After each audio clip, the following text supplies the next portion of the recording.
because you see, if I make a statement in visual language and then you and I regard my statement, we are somehow in the act of regarding made one, because meaning is not being created out of interiorized dictionaries, which we each consult in the privacy of our own mind, but rather meaning is a visible manifold in the public domain.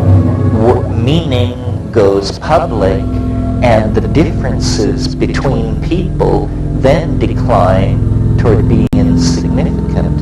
It's a kind of a final confirmation of the McLuhan apotheosis. And I think visible language is coming. Life in the imagination is to be the life of creativity carried on through these virtual environments driven by linguistic engines. Like that.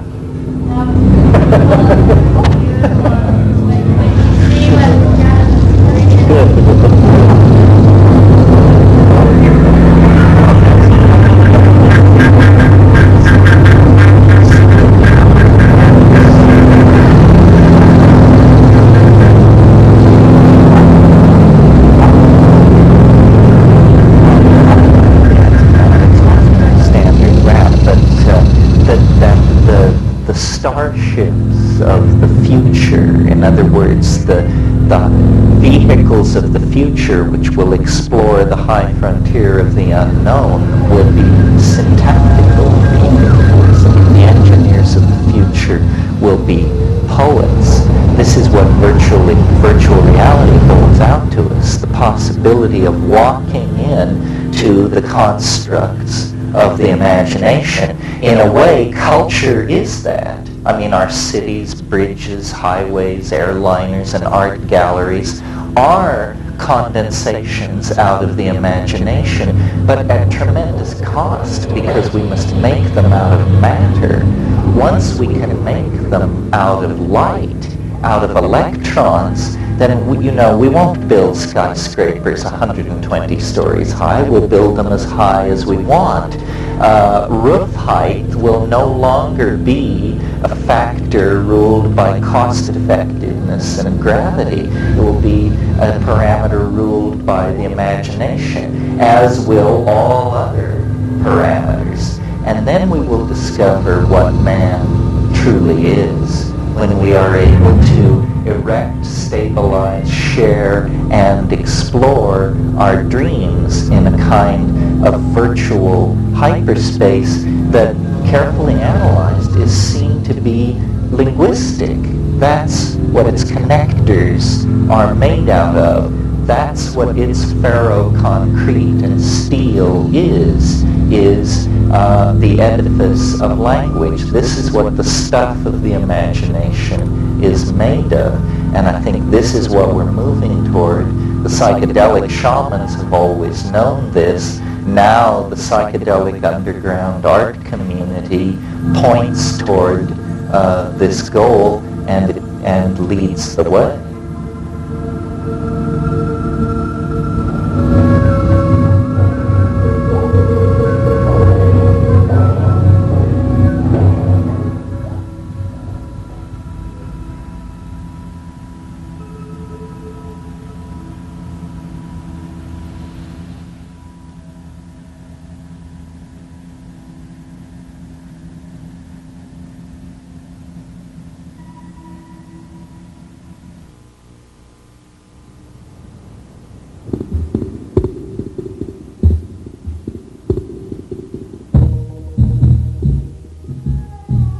Yes, well, this is a segue from yesterday's discussion about visible language.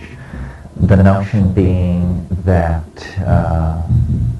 well, let me review what yesterday was about. It was about the idea that if we could see language, if language were a project of understanding that used the eyes for the extraction of meaning rather than the ears, that it would be a kind of telepathy. There would be both a fusion of the observer with the object observed and with the person communicated with.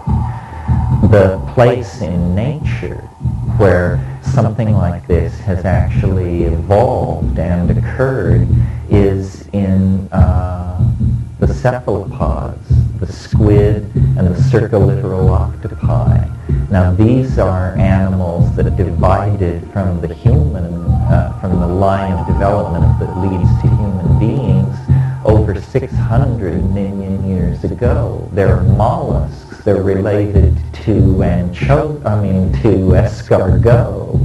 It's an organism very different from ourselves. Nevertheless, one of the things that evolutionary biologists always talk about is convergent evolution between the eyes of cephalopods and the eyes of higher mammals.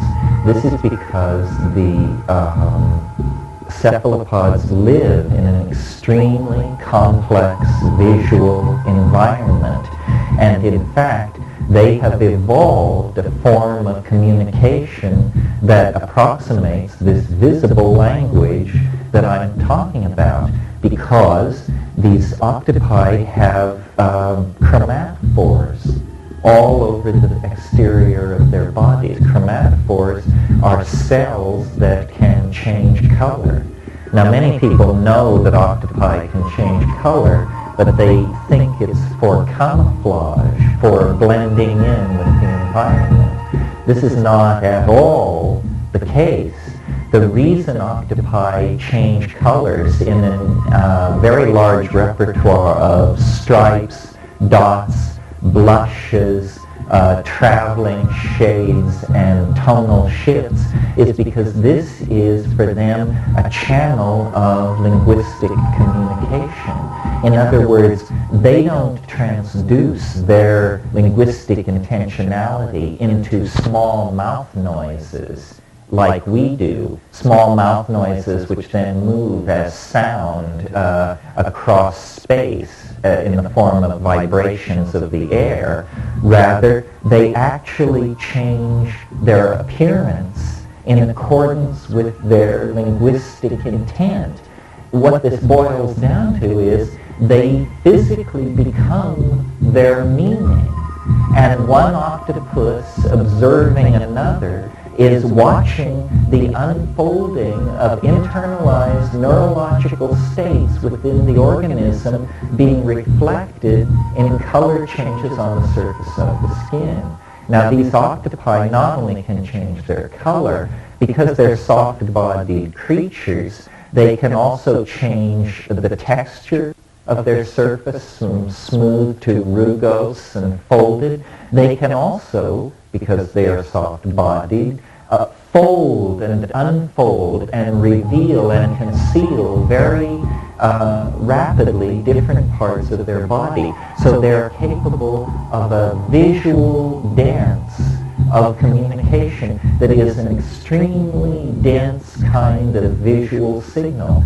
And in the so-called benthic octopi, the species that have evolved in very deep water where very little light reaches, they have evolved light-emitting phosphorescent organs, some of them with membranes like eyelids over them, so that even in the darkness of the abyssal depth of the ocean, they can carry out this dance of light, self-enfoldment, color change, and surface texture that is their linguistic style.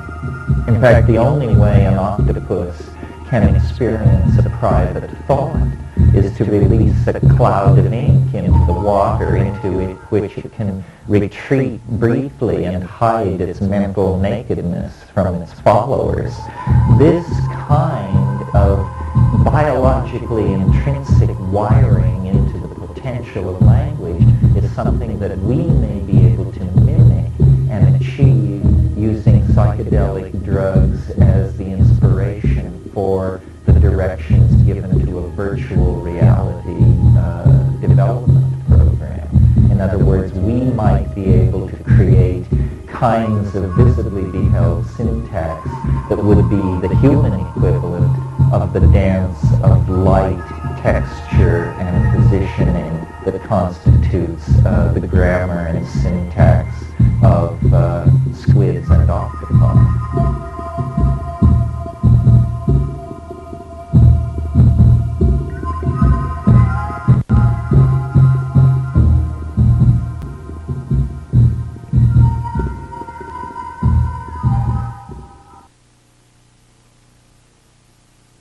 Yes, that's right, because operationally what these psychedelics do is they dissolve cultural conditioning.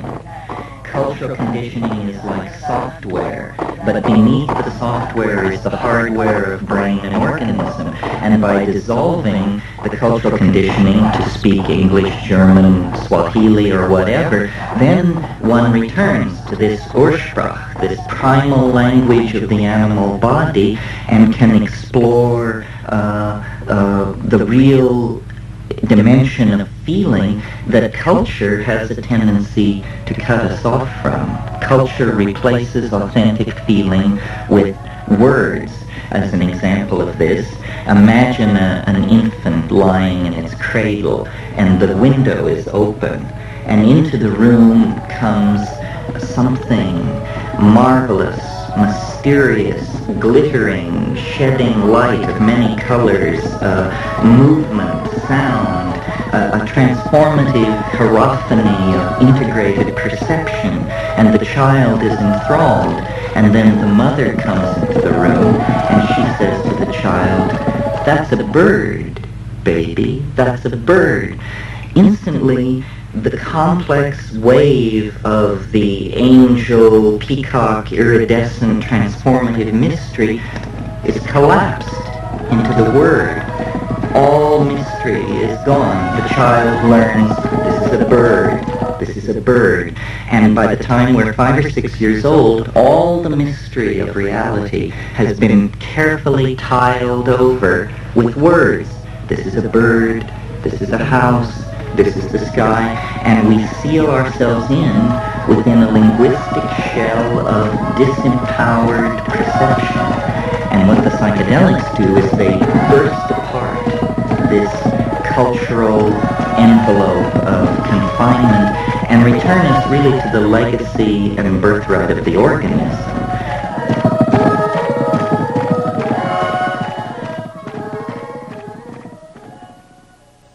Ketinen. Etiditi kwai kwak sidigi uk.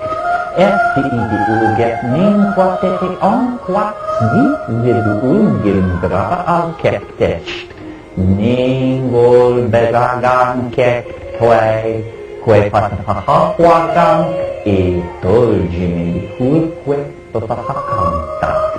Eto chikabel idum wipul kektak sitititing. Itit shikwan pohaka wumundur.